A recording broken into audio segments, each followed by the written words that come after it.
کراچی میں heavy traffic کے لیے دفعہ 144 پر عمل درآمد کے لیے کمشنر کراچی نے ڈی آئی جی ٹریفک کو خط لکھ دیا ہے۔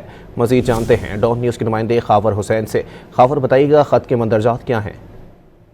جی، یہ ہیوی ٹریفک کے بعد جو حادثات کراچی میں ہوئے ہیں ان کے بعد کمشنر کراچی نے اس کا نوٹس لیتے ہوئے ہیوی ٹریفک کے پر پابندی جو عائد کی گئی تھی اس پر سختی سے عمل درآمد کے لیے ایک خط لکھا ہے اور کہا گیا ہے کہ پولیس اس پر عمل درآمد کروائے۔ ہیوی ٹریفک پر دفعہ 144 کے تحت کمشنر کراچی کی ہدایت پر پابندی لگائی گئی تھی، جس کے بعد ڈی آئی جی ٹریفک کو یہ خط لکھا گیا ہے اور ان سے کہا گیا ہے کہ 30 دسمبر کو دی گئی درخواست پر 13 جنوری کو 2 ماہ کے لیے دفعہ 144 نافذ کی گئی تھی۔ ہیوی ٹریفک کے داخلے پر پابندی عائد کی گئی تھی اور اس کو اس ٹریفک جیم کے جو اقدامات ہیں اور اس کے علاوہ جو ٹریفک حادثات ہیں ان کی روک تھام کے لیے فوری اقدامات کیے جائیں۔